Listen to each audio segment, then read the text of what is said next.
Welcome to this episode of the Not Making the Cut podcast. I'm your host, Corey Stevens. And I'm your co-host, Quan Johnson. Welcome to the next episode. Okay, what's going on, man? How you been? Man, I'm loving it, man. I'm always looking forward to these podcasts, man. And I believe we got something special today lined up. Yeah, look here, man. We have a special guest, man. This individual, this brother, we've been friends since we were babies. I would say like 5 years old, maybe even younger than that. We were backcourt mates on one of the best City League teams of all time. He played on a nationally ranked high school basketball team, was part of a circus. He's one of the boldest brothers that I've ever met. Like, once he just decided he wanted to move on and just go to something else, and he just did it. Our guest today, Mr. Monty White. What's good, Ma? How you doing, man? What's up, bro? How you doing, man? Yo, thanks for the introduction, man. The introduction was it was great, and I just want to say, I saw the first podcast that you hosted with Kawan, and I just thought it was amazing, man. It was really it was really touching, man, and I really appreciate it. And it was just really good to see Kawan, man, and just hearing everything about. I knew it was a lot, for you to kind of start this podcast, and I love it. It was a great introduction, and it was a great treat to just see Kawan up there and just hearing everything was, getting caught up to speed, everything that's going on in him. So, and I also want to say just thank you for having me a part of this podcast, man. I really like it. I like the movement and what you're doing and what you want to do for the youth. Man, Mont, man, I didn't even think twice about it, man. You were one of the people who I came up with, and you decided one day, like, you know what, man, I love sports, I love basketball, but I got this other dream that I want to chase, and I'm just going to make it happen. So, I wanted to get you on here to tell your story, man, because I think you also have an inspiring story that you could share with our audience. Yeah, it was great to have Kay on too, man, because Kay's been kind of MIA in this area. So, right after the podcast was posted, a lot of people reached out to me. It was like, man, it's good to see Kay, man. I haven't seen him in so long. He got dreads now and everything, man. I know. Crazy. I used to be where mine is at with the bald head, man. But speaking as the older dude, if you will, and as the older dude in the crew, if you will, it's an honor, man, to actually really speak to both of you, man. Corey was always like a little brother to me, man, and still is. But watching your journey from afar, man, oh my God, man, it's been a privilege to be a big fan. I'm a big fan of yours, man, and things that you've already done in life. But what I'd like to ask you is just what in your mindset and in your heart, what just made you just say, you know what, I do realize basketball ain't going to do it. What made you just go to where you are now, man? The family man, the editor. Just start from the YMCA where you and Corey said he was better than you when y'all were younger too. So let's start from there. Yeah, absolutely, man. I really appreciate that, Kawan. Thank you very much. Yeah, man, the journey all started from Prince Street. We all grew up on Prince Street. That's, a lot of us, came from there. And, C and I have been friends since we were 4 years old, about 4 or 5 years old. Yeah, about 4, like preschool. Yep. We used to go to I used to go to Memorial Day preschool on Grand Street. And yeah, we've been friends ever since. It was the whole Prince Street. We got Dro out there, everybody, and we all, just grew up together. And, I'm kind of glad I grew up in a tri-state area, man. Let me just start there, because culturally, growing up where we grew up, we were exposed to a lot of things that we shouldn't have been exposed to. And and a lot of things that that just made us, in a sense, And I don't regret anything that I was exposed to and the friends that I've been around and my experience. It actually helped me develop to the person I am today. We had, as we all grew up with different mentors in our neighborhoods, whether it was like our family, our parents, our friends, people who are friends who we see as like father and mother figures, And I just learned from all of that. I just took it all in, just like how you guys were. And that's the one thing about us and our culture is a big community that people just like to give back, And I was always one of those kids growing up, even at an early age. I just knew that I just wanted a little more in life than, what those opportunities were, provided and put in front of me. Just always knew. So, and I figured, I didn't come from a household where, a lot, where when it came to expenses that, it provided me all these opportunities. So I figured I had to go and do it. But I did come from a family. We were all supportive. They helped out. My mother did a lot. My father had a role in, my guidance and stuff like that. But it was one of those things. It got to a point where my mother, she did a lot for me. Everybody knows, Quan, y'all knew I was a spoiled kid. Y'all used to call me a spoiled kid growing up. But it got to a part of my life where my mother just couldn't provide those things that I wanted. So how else I'm going to do it? I got to go out and do it myself. So I had to go out and get a job. And I just always just started from there. So that's where my independence came into par. It all started from the YMCA too. We were very grateful and privileged to have such a place right across the street from when we grew up where we can just go and play ball. All the, a lot of like the inner city, kids grew up, and a lot of the greats that you see that took their career on a more professional level all came out of the Y. I mean, everybody played in the Y, and we learned a lot. We learned a lot from the Y. So, it started from the Y, from playing ball, got involved in sports. We also played on, me and C played on a C League team with the YMCA.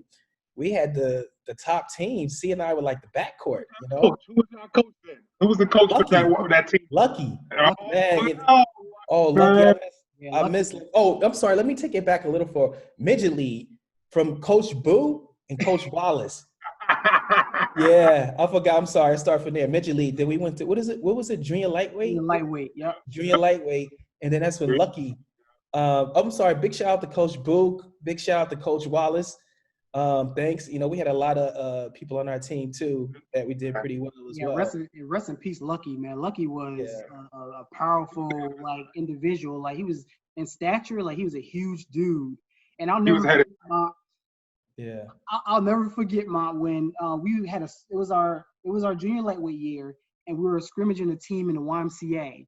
Mm-hmm. And Tim Thomas wasn't getting any rebounds, and Lucky took us over to the side, and he was yelling at us. And he punched that glass everywhere. He said, "You're gonna rebound for me." And after that, I think we were down. And then after that session, I mean, we ended up blowing this team out. But Lucky was such a powerful individual. Stature. He's a great guy. Yeah. Lucky did a lot for the YMCA. As a coach, he also did a lot from the kids from School 6. Yep. School 6, a lot of the kids from the inner city. It was something he always showed them love. He took care of them. He tried to get them off the streets if they were going the wrong direction. He just always tried to, distract them with sports, which was amazing. He was just a really good dude, man. And Coach Daniels too, man. McDaniels. Shout out to Coach McDaniels too. He was a part of that whole coaching staff with Lucky as well. So it started from there, and then I went to Tech actually. I went to Passaic County Tech. And I played a little ball there. And then, I got into like a little trouble there. So then I wind up transferring to John F. Kennedy. So I had to sit out. I couldn't really play because of the whole transfer thing. So I didn't play my freshman year. So from there, it was the summertime that my mother, she was really heavy into church, and we used to go to this church. If I'm not mistaken, I think it was called Church of Love. Church of Love, Reverend Lagarde. Okay, it is. Okay. So we went there a few times, and, of course, Coach Jim Salmon, he used to go there, and it was just that one time he had a conversation with my mother, and this is when he actually changed the whole PC program around, and he was just recruiting all the inner city kids to go to the school. And he already recruited the majority of the kids. He had all the top kids, from our city for the most part, and helped start the program. And I didn't think I was, part of that whole family, that whole culture thing, but for some reason, he asked my mother if she was interested in sending me to Patterson Catholic. So next thing you know, I ended up at Patterson Catholic. But then I always felt like, since I wasn't one of the original ones that he recruited in, I didn't think I was like really part of the team. But one thing about PC, they all just showed me so much love. They embraced me as if I came in when they came in, because they all came in freshman year and I came in my second year. And it was just love. Jay Mood to this day, love Jay Mood. Jay Mood's my brother. Coach Jim, had him show me around the school. He's introduced me to everybody, and then they just welcomed me into the program, and that was history. And then I was part of a really good program. And I always wondered, because it was, of course, they were more talented than I was, and I wonder why. What did Coach Jim really see in me, and what was one of his reasons why? Because I was like the last. Are you telling me that you believe Jason Moody had more talent than you? I love Jay Moody. Don't get me wrong. That's a little bro. But Jay had defense. His work ethic was his work ethic. Yeah, his talent, and Jay had really amazing defense. That was one thing. He had really good defense. And I just felt like, what was the reason why? Because I was the last one he came and recruited. and I couldn't figure out why. And I can't to this day. I think the reason why is because how I handle the ball as a point guard. They couldn't really take the ball from me. Like I was held the ball with such control, and also I shot good free throws. So it's mainly free But throws and just organizing. that's valuable. You played literally the 1 through the 3. So just think Yeah. about your game, right? As a coach, you see something like this, and again, man, you were one of the best kept secrets because you wasn't flamboyant about how you carried yourself, but you always got the job done. And when I think about your crew with Jay Moon, that's all I think about. Like Jay Moon wasn't flamboyant, Yeah. Vi wasn't flamboyant. No. Y'all just played so hard when y'all got in. Yeah. He didn't have to coach that team. All he had to do was sit down, put on the seatbelt. Yeah. I'll So tell you why. I'll tell you why. What Jim saw in you, like you knew who you were, right? You Right. knew who you were, and you always knew who you were, and you was confident in that space. You knew you would knock down the jump shot when you needed to. You knew you could play defense. And the funniest thing about you is that you weren't the fastest person in the world, oh, but never. you took great angles, right? Because I always struggle with, like, I was a fast dude and I could handle the ball, but I always had a hard time getting around you. So you understood angles well. You would get a lot of steals. You played the passing lanes well, and you knew who you were, right? At an early age. And a lot Oh, of thanks, people bro. growing up don't know who they are. Like I was a recipient, or I was one of the individuals who didn't know who they were, who I was. So that's why it took me so long to figure out what my game was. But early on, you knew who you were, right? Oh, okay. Which is funny. So I want to segue a bit because I want to elaborate a bit more of you knowing who you are. So when you were younger, it's funny. Uh-oh. You Uh-oh. would do these.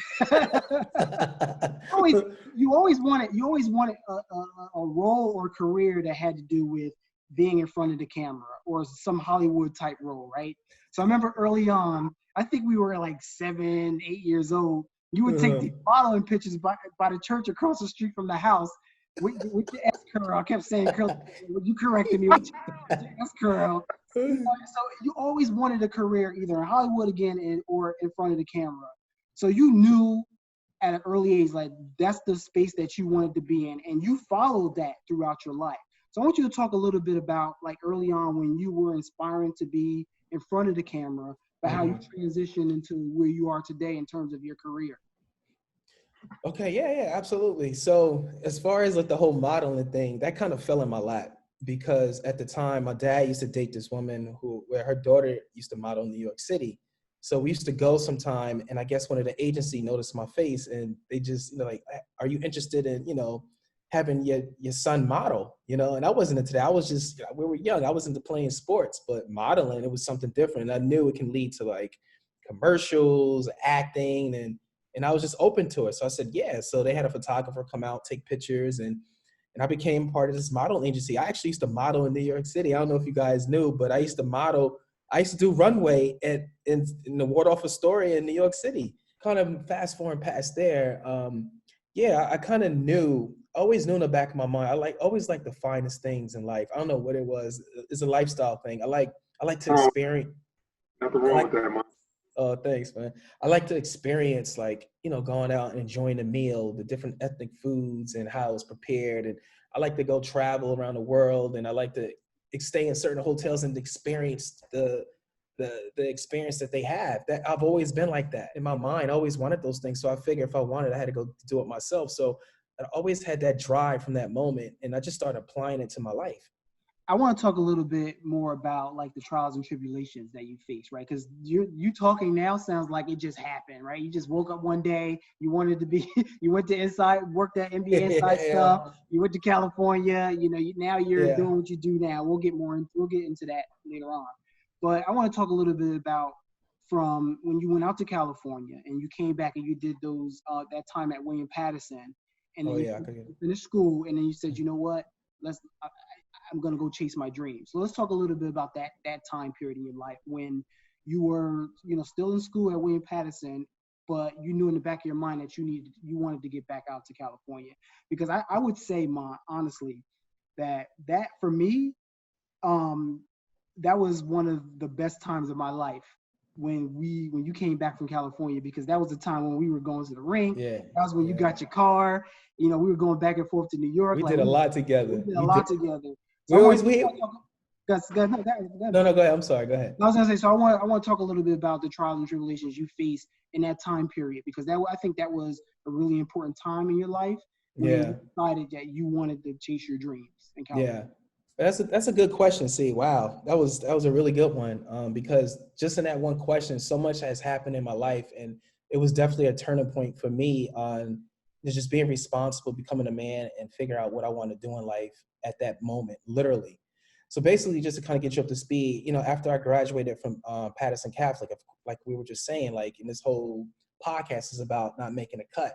So I was, even though I was a part of a huge program and a lot of my teammates went Division One, I didn't go to D1.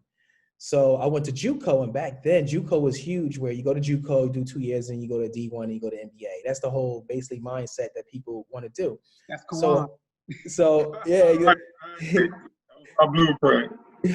so I went to JUCO, and I went to the school called Ventura College in California, and it was a top ranked JUCO school in Cali. Skip to Malou was on it, Rayford Austin actually, and Hakeem Ward. I was there with Hakeem Ward. I redshirted, and then because you know, those guys were good. They were all American dudes on this JUCO team, so I had to wait. So I just redshirted, and I was still part of the program. At practice, I did everything, but then I realized, and I got into trouble out there actually, and I had to come back home. So when I came back home, my mother thought that I wasn't going to do anything. She was so nervous and afraid. My mother actually applied me to William Patterson. Don't know how she did it. She applied me to William Patterson. That wasn't even in the cards for me to go there. So I came. What'd you say, Kawhi? That mom superpower, man. That's how they do it. I know. So she applied. Oh, Yeah. So she applied me to William Patterson, and then I'm like, I didn't have it in my mind to go. So anyway, I said, you know what? Let me just go. So I went. So during that time, I went to William Patterson, and so much happened. You know, a turning point happened. My mother got cancer, and you know, of course, she went through the whole chemo thing. She had to take time off from work. You know, it took time for disability to kick in, and you know, money was just tight. So my grades started slipping. I mean, I started getting F's and D's because I was working 2 jobs, and I was working 2 jobs to put myself through college. I was paying cash money to go to school, and I worked 2 jobs. I had a full-time job, part-time job, and I was going to school full-time. I was having 15 credits a semester, 5 classes. So anyway, it was a crazy schedule. I don't know how I did it, but I did it. And my mother had got cancer at the time, so I was just slipping. I couldn't keep up with everything. I had to work. I had to help my mother pay bills and school, and I just started slipping. So it got to a point where I had to take a leave of absence from school. So I took a leave of absence from school, and my mother was a little nervous that once I do that, I wasn't going to go back to school. And I promised my mother, I said, Mom, I need to work. I need to stack some money. I need to help you. I'm just going to take a semester off. That's all I need. I promise I'll go back. And she didn't believe me. So took a semester off. My mother went through a chemo. She got better, went back to school, got on a dean's list because I was just focused. I don't know how I did it. I still don't know how I did it, but it's just the grind. It's the grind to focus. And then that turning point came, and then I knew I wanted to have a career. Hey, I would love to ask you something, man, because I'm listening to everything you just said, and for those that are going to watch this and not understand how valuable that grind is to your growth, can you please explain to the viewers why is it you chose to make sure you grind to help grow yourself, as opposed to taking a route that more than 60% of the young men take in Patterson and areas like Patterson, where they become street pharmacists? So what deterred you from doing that? And instead of grinding how some may think you should grind, what made you actually grind? You know what I mean? Yeah. That's a good question too, man. Man, you guys hit me some good questions. Honestly, I think it boils down to, it's a few factors. One of the most important one, I think it boils down to your will, your mindset, and your personality. You know, because we all grew up in the same area in the neighborhood, and it's influence. We all got different types of friends. We had the drug dealer friends, we had the colleague friends, the college friends, the people we grew up with. But it all determines on you as an individual, and the will, the mindset, and the mentality. And I think it's more of a mentality thing, because usually the crowd that you surround yourself with by default, not even knowing, subconsciously, you start developing those same habits sometime, you know? And I guess with me, I just always knew I just wanted more in life. And I knew if I go that route of that way, eventually at some point, and it's proven, right? It's consistently proven. Temporary. Yeah, it's temporarily. It comes to an end. I just didn't want to put all that effort and time and go down that route.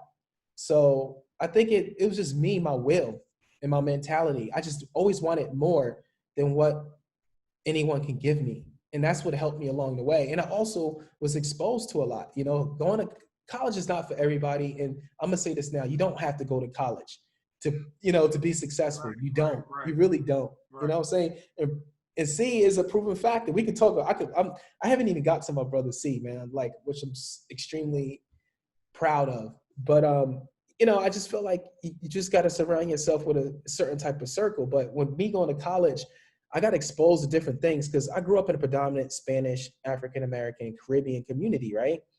So, but I got exposed to other cultures and how people live and nationalities and what they value, what they think is practical versus important, and all those different things. So, and I was travel. I recommend anybody to travel because then it just broadens your perspective on things. So that kind of helped me out, being exposed to that, and then coming back home and seeing like the same cycle that I just didn't want for my life. So, Kawan, that's what kind of helped me, and I just applied myself because you got to apply yourself.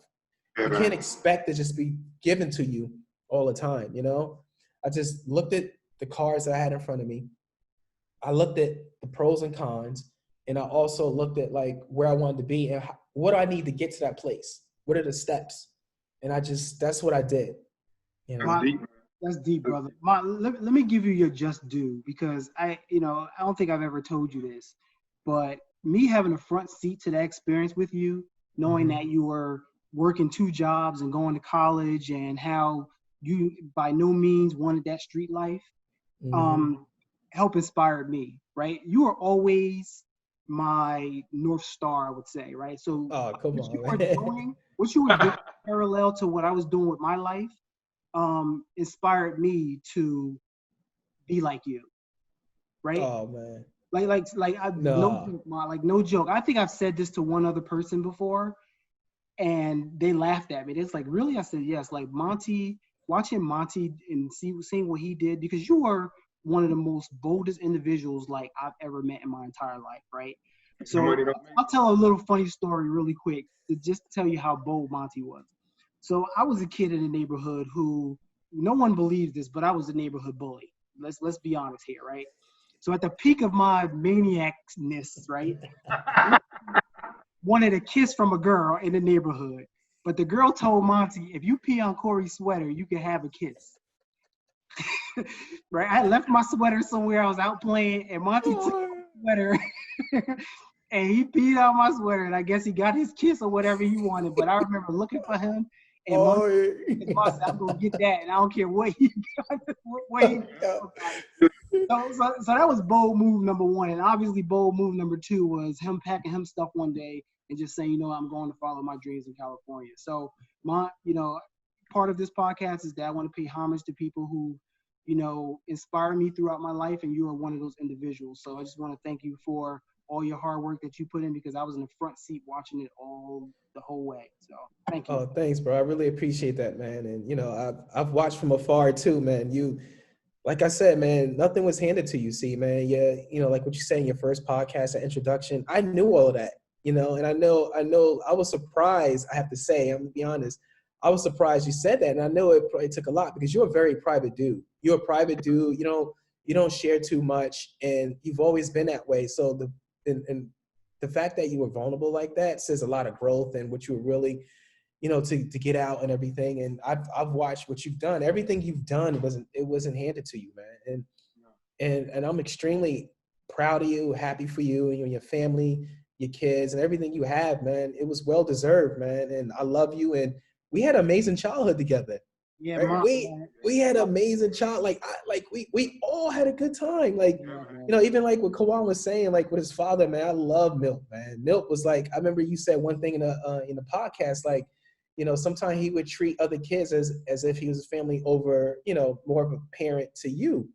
And I felt like that way sometimes because he just passionately just cared about everybody. And he was a good dude, man. I like Milt a lot. I missed him, man. And, you know, just, and it was so many great memories, man. And Kawan, watching you grow up, how you were to everybody and how you treat everybody, it was amazing, man. And I miss Prince Street, man. All of us. You know what's funny about those talks? Like, okay, I'm sorry, you have something? Yeah, see you first, and I'll come in next. Yeah, I was gonna say, like, the funny thing about us from Prince Street, like, we didn't come from our, you know, it was a community. It wasn't like a bad area. I mean, we had things that happened there, but it wasn't like a project, right? Mm-hmm. However, when we went out into the world, say we went out to parties or we went skating, for whatever reason, people gravitated towards us, man. Like, I think about the days when we used to go to the rink, bro. Oh, right. And, you know, we would show up in Lel's brown Corolla, right? We had the best car, right? And Funkmaster Flex would be DJing at the rink, and we would show up in that, and we still had, like, all the attention. We were like superstars, and to this day, I can't figure out why. I try to, like, brainstorm about it and say, you know what, maybe we just had those personalities where people just gravitated to us because we were just real individuals. We weren't fake. And no matter who we were and what we had, we didn't hide it. I think it was that. But just to think, like, we were treated like celebrities, bro. Like, we would go to these parties, and you and I had a saying, like, there was no party without you. I was going to say that, too. Ain't no party without C. I'm like, I said, C, can you come? You're like, nah. I'm like, I ain't going. Ain't no party without C. We used to get there. Oh, man, we had some great memories, bro. And Kawan is different. It's different for Kawan. Kawan was a star basketball player. Yeah. And they would, like, roll out the red carpet. Yeah. Kawan had some girls. Oh, my God. I don't mean, sorry, I know it's podcast. Kawan fell in love. Kawan fell in love every summer. I just want to say that. I thought about my wife. I told my wife the truth, man. There was a 2-month retainer on my relationship life. You fell in love every summer.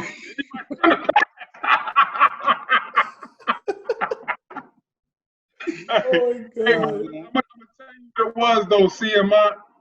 Because we were connected to the Y, we got to see so many different Pattersonians. Like, right? We got to see the best, for the most part, we got to see the best versions of people because 8 times out of 10, you only came down to the Y to hoop, get your workout in, talk about sport, talk mess about sports, and that type of deal, right? So it was a thing of where I'm talking about, I don't care if you was from CCP, the Alabama Projects, Brook Slope, North Main, wherever, whatever happens in your particular area, you didn't really bring that to the Y, man. I can only remember on 2 occasions where there were 2 big fights. Other than that, you like, some nights you might go up there, you like, yo, when is the next? Oh, well, you gotta wait 5 turns. Oh, man. I might as well go to the room. I know. So it was a thing of where once we went out somewhere, and they saw us, it was like, oh yeah, okay, yeah, they good peoples, man, you know, and like me, man, it was a thing of like, once I realized, and see, Corey reminded me of this, and I shared this with my wife, man, that I didn't think I was working hard when I decapitated my knee. Like when I tell people the story about my kneecap, half of it being in my thigh and the other half being in my calf, and people like, yo, so how are you able to hoop after that? I'm like, the surgeon was good, but that's what was my perspective. It wasn't hard work, man. It was just, we got so accustomed to trying to get ourselves to the next level just in listening to YouTube. That's all I hear is about the next level. Don't nobody want to remain down here voluntarily, man. 100%. You gotta want to grow, and if you don't have to, it costs you nothing. Stay away from me if you ain't about. You know what I mean? So, well, Kawan, it goes back to what you was asking me, like, what separates, or like, how did I get myself compared where I went to the easy route, being, you know, where we grew up and exposed to? It's setting those levels, you know, and also just kind of being around yourself. Like, see, you mentioned, and I really appreciate it. Thank you. You said that I was you know, like, you kind of looked for me from afar. You watched those steps and you admire that and you appreciate it. Because of that, it probably sparked something in you to want to do stuff for yourself. I'm assuming, or, you know, just being around that circle of just growing. So the people you kind of surround yourself with, sometimes you become a part of that sometimes, depending on what it is, you It's know? contagious. It's funny because Yeah. it's literally contagious. Like I was taught that you don't want to be the smartest person in the room that you're sitting in, right? Yeah. You Oh, don't want to be the smartest person in the room you're sitting in. Like you want to be around people who know things that you don't know, so you can Hmm. get to where they are, right? So you want to that's continue to be in different rooms and have exposure to different things. So and be selective about those rooms that you enter and those people you be around. But those are the things that help you get to the next level. Absolutely. I got a quick question for you. Yes. I got a quick question. What was the feeling like when your first child was born? Oh man, it hit me later on. It hit me like 4 months later. I know definitely once you have a kid, something like changes in you emotionally. You have like this soft spot in inside of you. And the moment my first child was born, I was just going through the process like, oh my God, this girl looks just like me. It's like a little clone, a little baby clone. But then you start seeing the personality start developing and had like certain personality, similar personality traits as you. And I'm just like, oh my God. And then I realized, I want to say when she was about like 5 or 6 months, 7 months, it hit me emotionally like, wow, I have a child. And it's an unconditional love that most parents can relate to and understand. And like for yourself, Kawan, how does it feel, man? You're in the same boat right now. Right now, at the age of yep. So it's like it's been a blessing, man, because I think about everything me and my wife went through, and then to have little Quan Jr. be born, man, like this dude is strong, man. Like it's impressive. Like I'm head over heels in love with my wife. I Mhm. didn't realize that I could actually give more love. Like once he came into the world, it was okay. I almost wanted to ride on the outside of my truck in front of it to make sure no car come close to it, come near, hitting it there. Man, like I'm out Yeah, it's a there just. different type of love. Yeah. But hey, but let me ask you this here: What was when did you know that C had his son? Was it right away? Did he call you like, yo, my girl pregnant, or did you just hear about, yo, Corey had a child? Because it blows my mind that he got a grown man walking around the house. I know. No, I think I can't remember how I found this was before social media was really popping like that, before I was Right, on. right. I think That's it was how long just ago he had a kid. Think about that. That was only 2006, man. I was 30, man. It wasn't like yeah, CB had a kid before me. But I think it was just coming in the neighborhood, just visiting, and I popped over because that's one thing about me. Like when I used to come home from California, whatever, I always used to go and visit, make my rounds to people, when I could, and I think sometimes I used to go down there and visit, pop over, and that's how I knew, and we just kept in contact that way. I always try. To this day, you need to come to California. See, I I'm know, you still know waiting how I on you feel to about come. flying, man. You know how I feel about flying. Oh, I know. Oh man. Yeah, my son want to go. My son's dying to go to California. Gotta come, brother. One day But that's he'll. how I found out about Cito. I just stopped over. It wasn't through social media or anything like that. It was just a matter of like just checking in and kind of telling me, and then I used to visit more often. I wanted to see Pop. Yeah. Yeah, yeah. Like Yeah. Corey has a whole different glow about him now. Looking at him as a dad, when I see him look at his daughter, that Oh dude, man. trouble. See, she Yo. got him around. Yeah, that's. I mean, that love, and I agree. I mean, I obviously have a son. You have a son now, Kay, but so I have a son and a daughter. So you love your son, like you love your son, but the The little daughter, girl is different. the little girl's different, man. And I then she know. has so Yeah. many ties to my mother. Like she was born the same day as my mother. Crazy. Has the Ooh, same name wow. as my mother. It's just like it's like God makes no mistakes, and like honestly, that's my mother talking to me. Like Yeah. here you go. So that's a different type of love, man. Well, I didn't know she had to share the same. That's right. I did. Yeah, When they were you born on posted August that. 8th. Yeah, they're both born on Wow. August 8th. Yep. Yep. And so my mother was born August 8th, 1948. My daughter was born at 8:48 in the morning. So if you look at her birth certificate, and I didn't realize that until I went back to the Wow. hospital. So then I looked at the bassinet. You know, they have the sticker on the back of Uh-huh. the bassinet. 8:48 a.m. And my mother's month and year is 8:48. So I'm like, man, like, come Wow, on, that is. That that's crazy. is. Yeah, God, I know man. your mother be very proud of you too, bro. I'm telling you, man. Your mother was really good to you and Mike, man. She made sure you guys had things, especially UC, man. Like, Yeah. big shout out to Mike too, man. Mike was a good.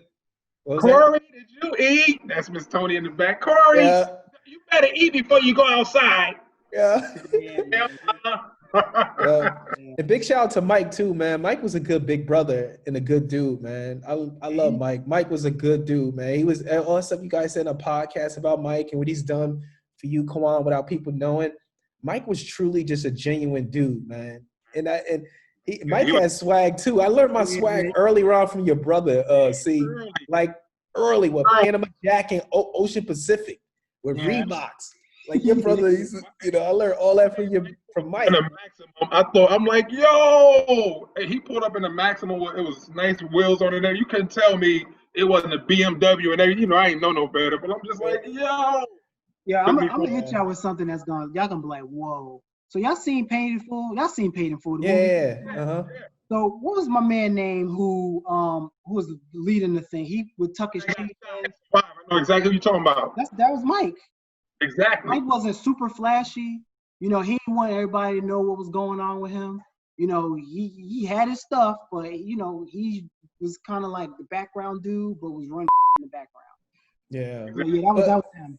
But outside of that, Mike was just his personality, man. It was just like, he was good to us underneath him, and he just looked out for us no matter what. Yeah. And that's the Mike that I look at, regardless of the choices he made. Like, given the situation predicament in, I'm quite sure he did it for whatever reason why. But overall, Mike was just a good dude, man. I love Mike. And honestly, see, when I look at Pop, oh my God, that's like Mike all over again. The height, body type. Man, talk about it. That's Mike. And Tony, she looked just like you too, bro. Like, she looked just like you, man. It's scary, I got strong man. genes. My family has strong genes, man. So yeah. Anyway, I want to do a change of pace real quick, guys. So, Mont, you've been through what you've been through. Knowing how it's kind of sort of different now. Kids have so many things that they're exposed to nowadays, and so many different directions that they can go in. Like, if you can give a summary of like or a summary of advice that you would give to them, like what would you say to them? Like, if you're talking to them right now, what would you say to them? Like, how would you inspire them? What I would say is, just be true to yourself. Whatever passion you have, just pursue it. No matter if anybody think it's not of important value. If you believe in it, and that's your passion, good, positive things will come out of it. Whatever it is, it could be anything. You could be successful in your passion, as long as you stay consistent, put in the work, and be optimistic. Things will happen. So just because you're not the celebrity, you don't have to be an influencer, you don't have to be this professional athlete. There's so many successful people. All of us on this panel right now on this podcast are successful in our own personal growth, So it doesn't matter. As long as you are happy within, and you have certain things and goals that you feel like you accomplished, you being successful. So you just got to keep applying yourself, put in the work, be consistent, and just believe in your passion, and also surround yourself around people, like C said, who are better than you or have certain goals, And that's what I would do. That's what I've done. My parents did a good job. My mother did an amazing job. My dad did a good job, as far as what he can do as well too. And but they didn't know everything, and it's not their fault. They didn't grow up that way. They weren't provided with certain things. So the other things that I've learned that I didn't get from home, I learned from, mentors or surrounding myself around people, and that's okay. It's not discrediting your parents. They just didn't know. So that's how I was able to grow too, as well, with my growth, and expand certain things that weren't taught to me. I just learned from being surrounding myself around a certain circle. And to this day, I have a lot of friends. I still have all my childhood friends that I grew up with in Patterson. I have friends from college, my colleagues out here that I've met in California, people who I even consider family here in California. Like, I have a huge following, and I didn't do none of this by myself. I got help from everybody, and it's fine, and you will get help. So all I can say is, just keep grinding, surround yourself around people. People will see that in you. They will see how authentic you are, the grind and everything that you want to do, they're going to help. They're going to be willing to help you.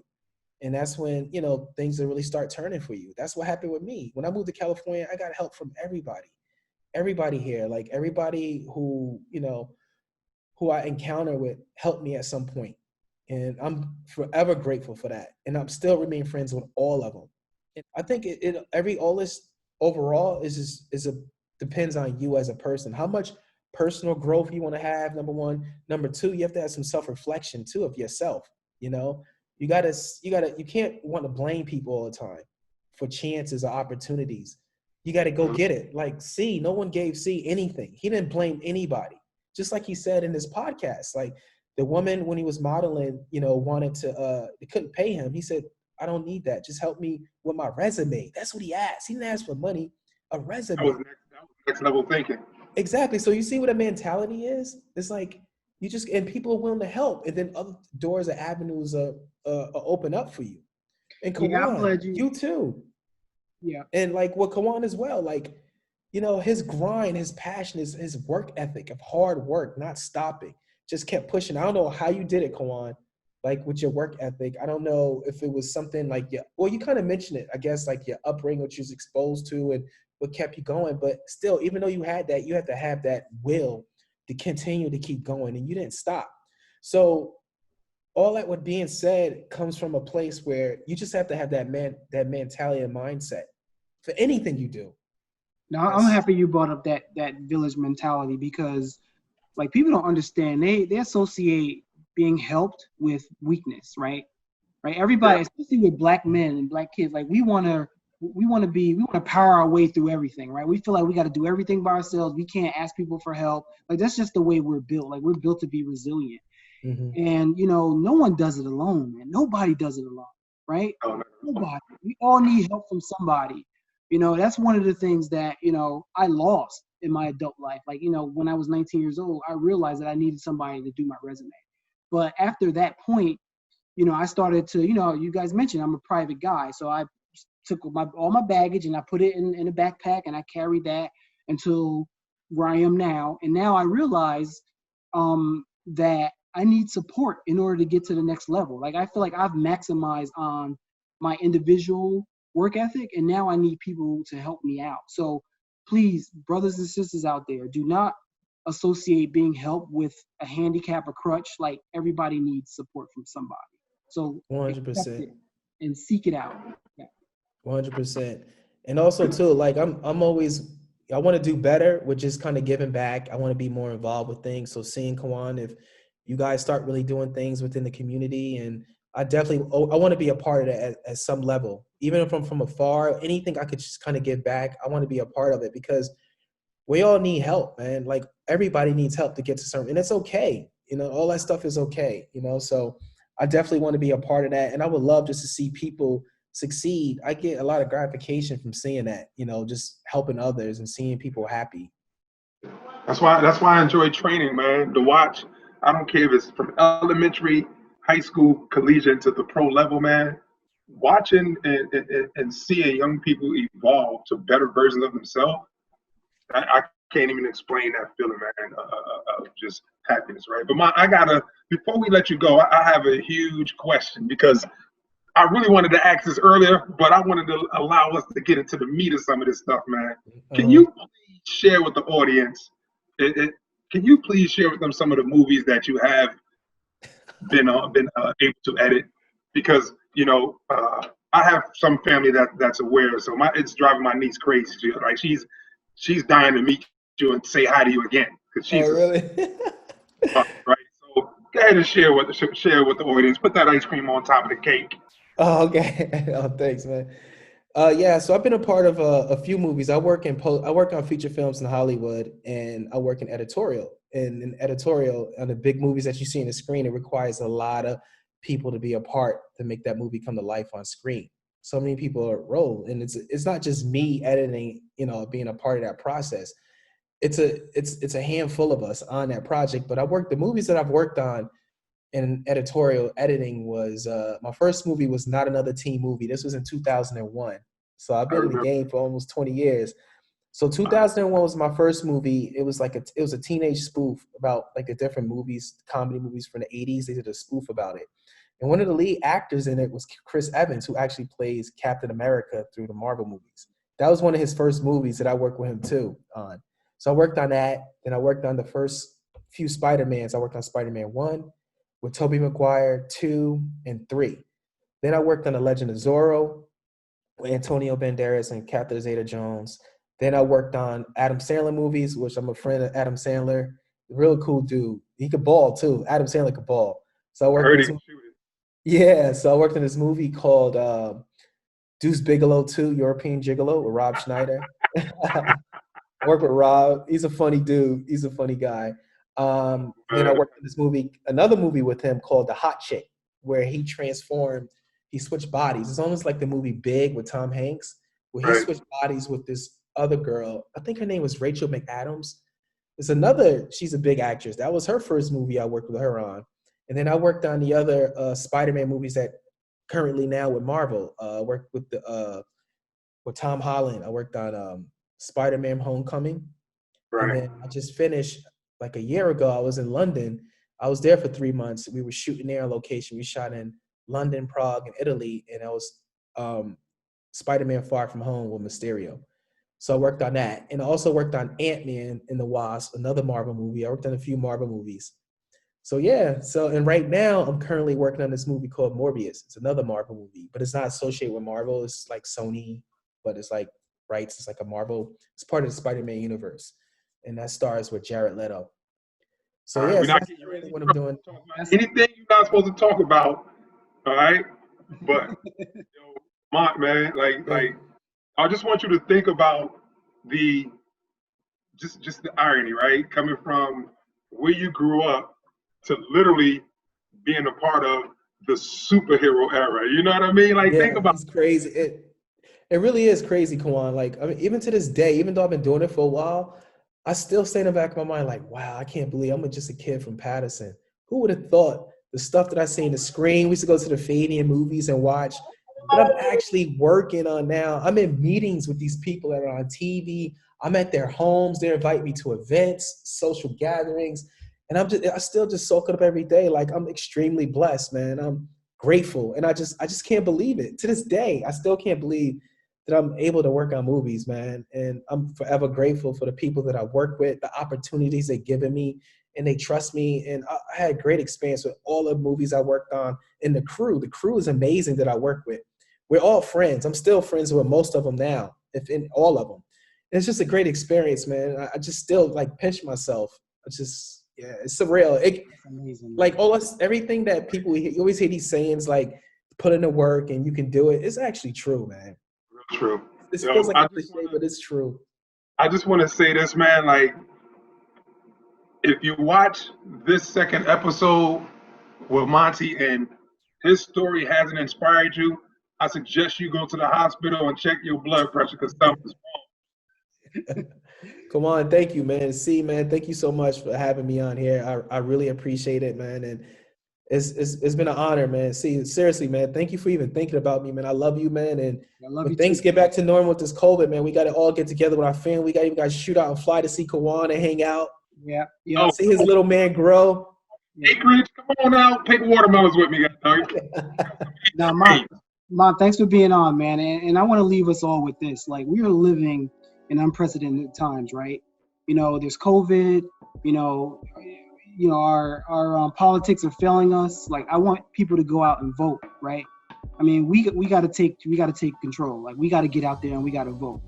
Also, like, you know, I realize that COVID is out here and it's taking a lot of people's lives. But in parallel to that, cancer is still out there. Brothers, go get tested. Go get your screenings, man. Like, stay on top of that stuff because we are losing people left and right because we're focused on COVID and there's other diseases that are still out there that are still hunting our communities, right? Mm-hmm. You know, take care of yourself, eat well. So I just want to say that. I want to leave us with that. And thank you all for watching the Not Making the Cut podcast. See you all soon. Thank you.